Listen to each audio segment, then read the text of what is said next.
Up next on the Beyond the Flags podcast, in 2023, she was the Lady Eagle champion in IMCA racing. She's originally from Cave Creek, Arizona, but now lives in Ames, Iowa these days, talking about Taylor Kuehl and her road to success, as well as her incredible fall season of 2024, where she won 4 out of 5 races at the newly configured Central Arizona Raceway, as well as the newly configured Park Jefferson International Speedway, where she won the Iron Cup in September. That's coming up next. But before we get to the interview, make sure wherever you're listening or watching from, you hit the like button and subscribe so that you don't miss out on future episodes.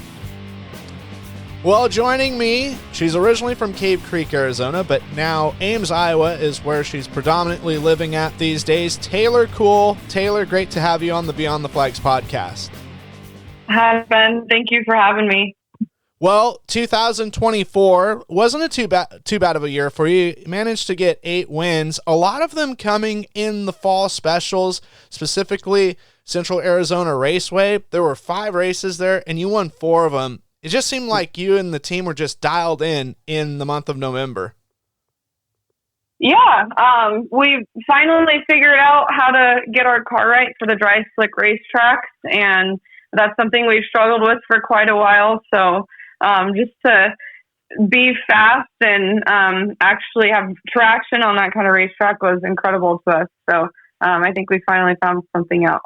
And it's got to feel great knowing that here in just a couple weeks, IMCA TV Winter Nationals is going to be there for pretty much 2 weeks, and you guys have got a fast pace. Now, it's not a given that, you're going to win every single night. However, it's got to feel like a good confidence booster that you've got some really good track time and you know that your car works at that racetrack. Yeah, definitely. We've been talking a little bit about that. I think you can find a little bit here and there where you can make the car faster, and I think we can still search for that, but definitely is a confidence booster, just knowing that we have good equipment and having that many laps around the racetrack. And as well as Winter Nationals, it's tough. There's a lot of good cars from really all over the Speedway Motors IMCA weekly racing program, and it's a great way to kick off the year. But what it comes down to is, in order to win main events, you got to do really good in the heat races, and sometimes you get buried just based off of the pill draw. But it gives you an opportunity to rise and do really well, and the heat races are so important there. Yes, definitely.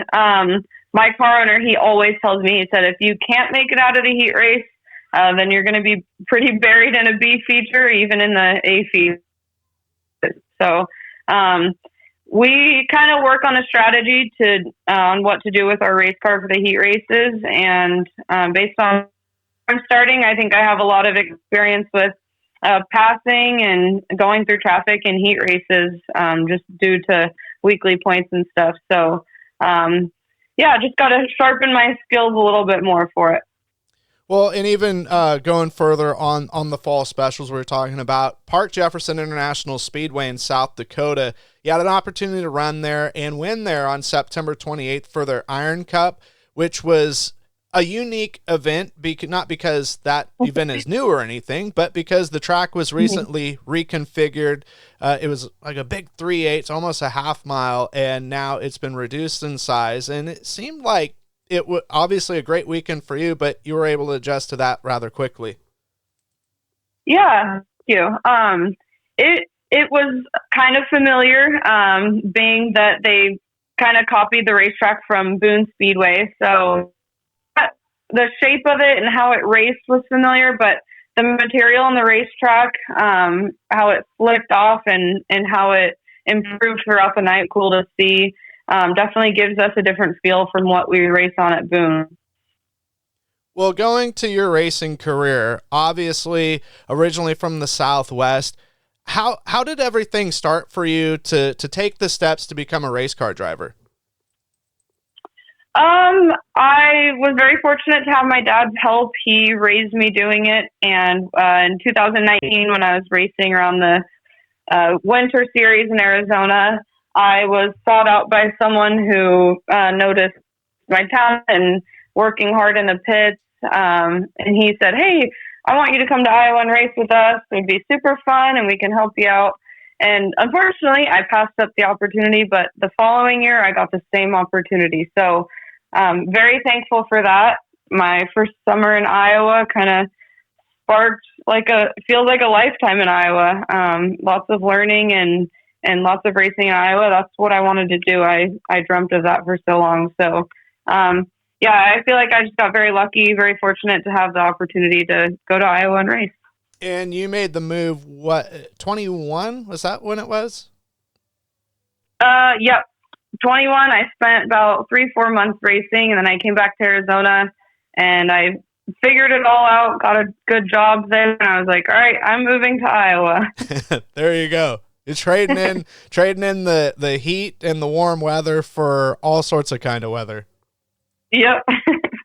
Well, and have you always raced sport mods? I know that you dabble with the Sunoco IMCA stock car on occasion, but I've always seen you in a sport mod. Was there anything before that, like any other like stock car divisions?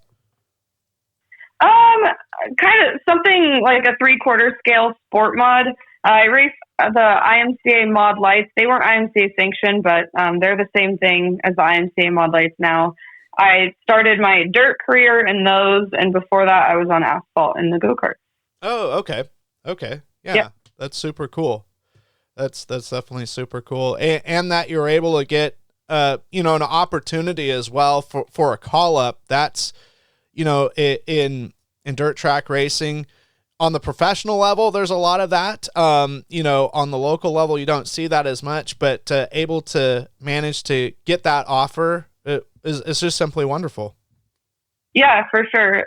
They're hard to come by, but I was lucky enough to have that, and I still have the support from some really good people, and it wouldn't be possible without everyone helping me.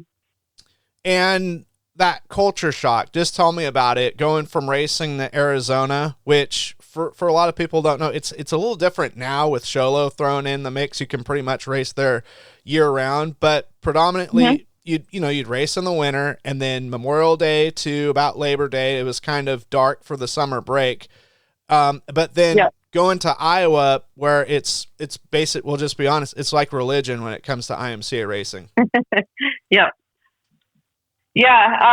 definitely a lot different. I think I went and visited Iowa for about a week. I went to 3 different racetracks. So my love for racing, as it grew, I knew what I wanted to race and where I wanted to go, and Iowa was the place. It's crazy how much opportunity there is there for racing. You can race pretty much any day of the week, and I tell everyone who's unfamiliar with it, I tell everyone that, and I don't know if they believe me or not, but definitely different. People take it very seriously in Iowa, and the competition is very stout everywhere you go, no matter what racetrack or what state really surrounding Iowa. What do you think was maybe the toughest obstacle to overcome? Was it the high caliber competition, or I guess different kind of competition compared to racing back home? Or is it the track conditions, like the different kind of shapes and sizes that you would see?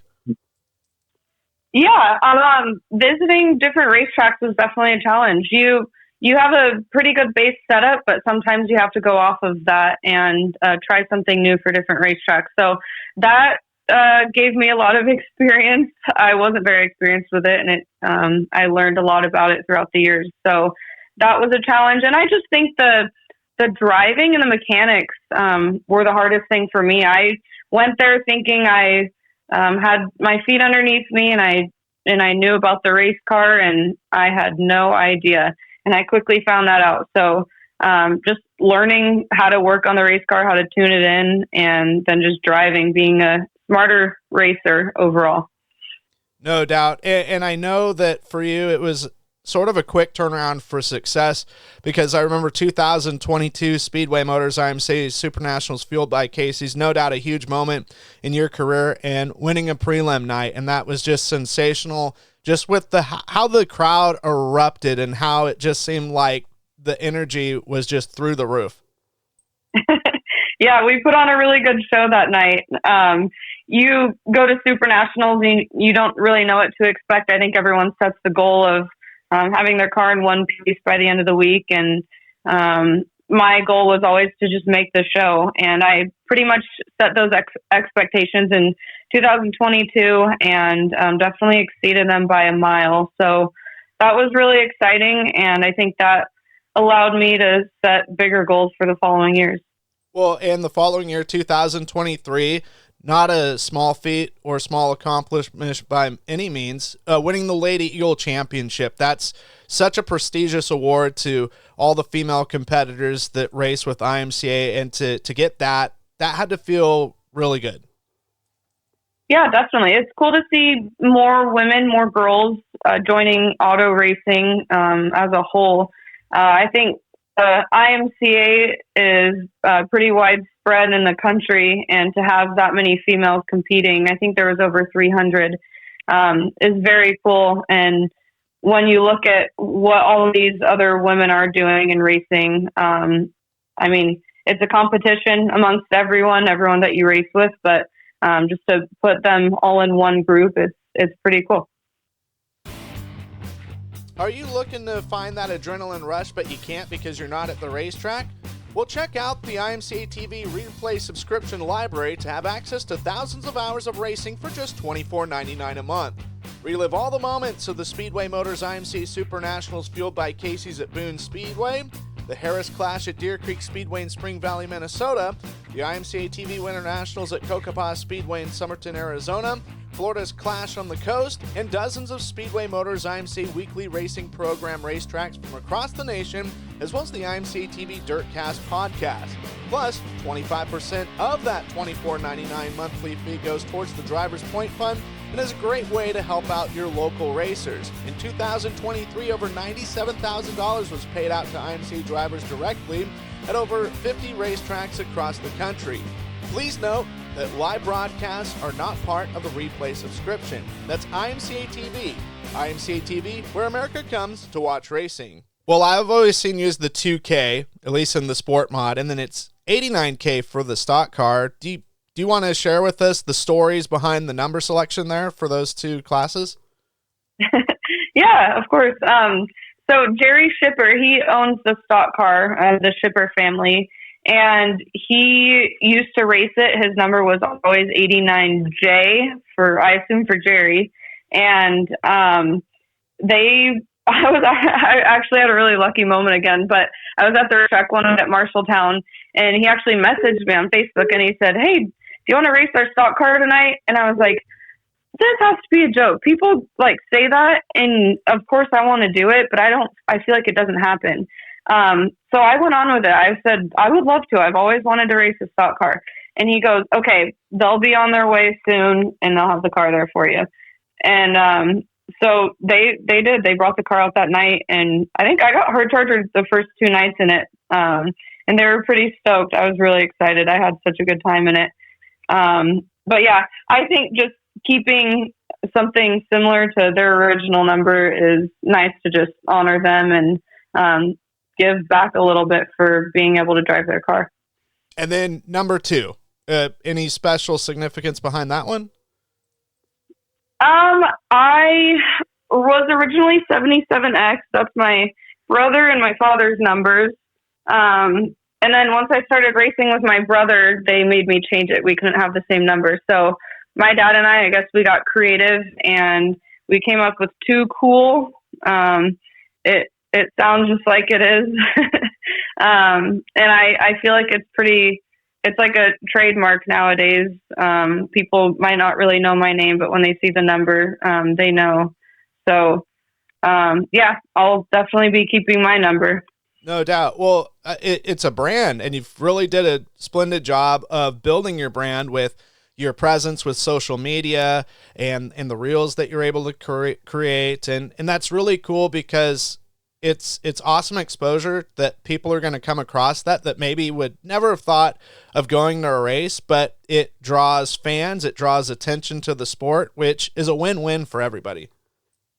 Yeah, definitely. And with social media becoming so big in the recent years, I think whether you're in racing or any kind of business, it's important to establish your presence on social media. So I'd like to get some more people involved in racing, whether they're race fans or not. I think I can try to reach different audiences. It's hard. I do it by myself, so I just have to do some more research behind that and figure out a way how to get more girls and just more people alike involved in the sport.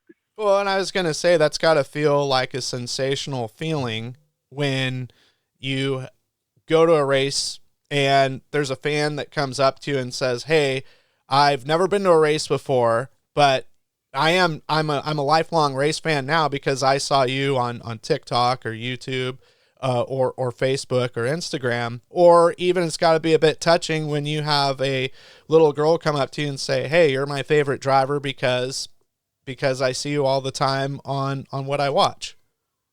Yeah, definitely. I didn't think I'd be that person that they're like, "Hey, I know you from online." But I think it's really cool. It's a good way to connect with people and share my story and have different people involved in my journey. So I'm thankful for all my fans who are always supporting me. It's cool when they come up to me at the racetrack and they say, "Hey, I know you from here. I watch your YouTube." And like you said, it is touching for sure. Well, we're going to have you be the Minister of Tourism, and not to overload you here, but two places. First, we'll start off Cave Creek, Arizona. For people that have never been there, what are some fun things to do, maybe some good places to eat, or, obviously in kind of that Phoenix metro area, there's a lot of nearby places that you can visit as well. Yes, definitely. Phoenix is growing like crazy, and everything around it is growing like crazy. I guess a big thing in Cave Creek is going to their downtown. It's like a cowboy, an old Western town, and they have lots of biker bars and small mom and pop shops that are really cool to visit. They have a Packers bar. If you're a Packers fan, I am. That's why I mention it. And there's lots of mountains around to hike. I think Arizona is beautiful, and there's lots of stuff to explore. You're right next to Scottsdale and Phoenix. 2 hours to Flagstaff if you want to go snowboarding. So it's really a beautiful area. It's cool to be here. So it's a great alternative to maybe you're a snowbird or you're visiting for the IMCA TV Winter Nationals. A great place to kind of get away from the hustle and bustle of the big cities. Yes, definitely. Cave Creek is a little bit more quiet, and I think it's a very good tourist spot. Well, I know you haven't lived there for a long time, but here's where, doubling your caseload here. Ames, Iowa. There's some great places there. Obviously, it's a college town. It's not too far from Boone Speedway, but things that you would like to point out for people that maybe are visiting for the Supernationals, and it's just down what is that, US 30, just a little bit. Yep. Yeah, of course. The football games during football season, that's one of my favorite things to do. I don't spend a whole lot of time outside the race shop when I'm in Iowa, so I don't have a lot of good advice. There's definitely some good places to eat if you go into Ames. Downtown Ames has really cool shops as well, and there's a beautiful park in North Ames where you can walk around it. I think it's a mile around it. So I'm very outdoorsy, and I encourage that as well. That's cool. Yeah, Iowa State had a pretty decent year. They almost got in the playoffs going. I mean, that had to have been a little bit of a, I don't know if you're an Arizona State fan when it comes to college football, but Arizona State and Iowa State facing off for the Big 12 championship. Yeah. 2025, obviously January is very busy for the IMCA TV Winter Nationals. Are you going to stick around for Casa Grande for the Ernie Muncie Early Thaw Series? That's the 2 weeks following Winter Nats. Unfortunately, I'm not going to be there. I have some other plans to go racing, and we need to go get the cars ready. So we're going to head out right after the Winter Nationals. Okay. People that you want to thank. Obviously, there's a lot of people in your corner that support you, whether they're just, emotional support or even sponsors and marketing partners. People that you want to acknowledge that have made everything possible, because it is a big deal to, go from Iowa to Arizona, and then also sometimes you'll be racing in Arizona and then you got to go back to Iowa for work or whatever business you got to take care of. And that seems like it's a big task, but you've got a lot of people in your corner to make sure that you can, first of all, do it. Yes, definitely. Going off your last point, big thank you to Santa. He holds down I have to go back to Iowa or when I'm going to North Carolina. He stays down here in Arizona and makes sure everything gets done. Then I come back and I do my part. So, for me. And then Matt Crofton, he came along and he's been helping us a lot. He's taught me some really cool things and, just shared a lot of his wisdom in racing. So I've been very thankful for that. Of course, Ultimate, they make it possible for us to go racing all over the country. So, without them, I wouldn't be able to do what I do. And I have a lot of really, really good partners. Dynamic Drivelines, they've helped us out for a couple of years. And I think he's great for dirt racing. He supports a lot of dirt racers and events. And I love businesses who support dirt racing, not just a single driver. So big shout out to them. K1 Race Gear, Bob Harris Enterprises, Henry's Headers, they came on this year. IBOC, Discovery Trailers.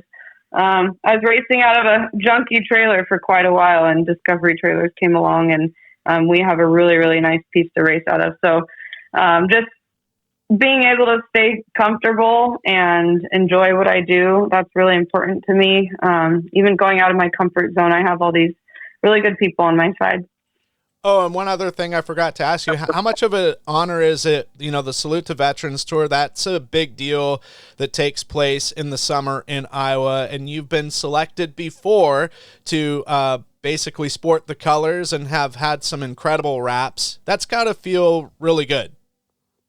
Yes, I feel like I'm the lucky one. I'm being chosen the second for the Salute to Veterans Tour. It's definitely something that's easy to promote. It's something that I've always supported, and I didn't really know how to show my support to veterans before. And I think doing something I love, racing, and showing support for the veterans through that is really cool, and it makes it easy for me to show my appreciation. Of course, all the events are really awesome. Getting to meet a lot of people and going to these different racetracks and being a part of the events is really neat. So thank you, Hunting with Heroes, for putting that on and honoring our veterans. We've talked a lot about your social media presence, but for folks that may be curious, that didn't know that are listening to this interview, what are the handles and locations of your social media presence? And is there a website that folks can check out to perhaps maybe they want to get some apparel and support you that way, or if there's a good location for your upcoming race schedule or post-race recaps? Yeah, of course. Merchandise can be found on taylorkuehl.com. I also have racing updates and a little bit more about me on that. I am Taylor Kuehl Racing on Facebook, Instagram, and YouTube. YouTube is where you kind of see the behind the scenes. You can also find that on my other social medias. And then Facebook, I have all of my live updates and race results. Awesome. Well, again, thank you for being such a great ambassador for the sport, especially for IMCA Racing. And I'm really looking forward to see how you're going to do for the IMCA TV Winter Nationals here in the next couple of weeks. No pressure, of course. I know that you're going to do great, and I hope it's a wonderful Christmas holiday as well as a Happy New Year for you and your great family. Thank you. Yeah, I'm so excited for the holidays. I'm definitely excited to start off the season at Casa Grande, Central Arizona Raceway for the Winter Nationals. Well, race fans, that does it for this interview. We hope you enjoyed it, and we hope that you continue to enjoy these upcoming interviews. We appreciate it if you would like and subscribe wherever you're listening, whether it's on Spotify, iTunes, YouTube, wherever it's at. Give us a like and give us a subscription so that we can deliver more of these great interviews to you for your listening pleasure. In the meantime, wherever we're at, wherever you're listening, we hope you have a great rest of your day and a pleasant evening, and we will see you soon here at Highside Racing Promotions.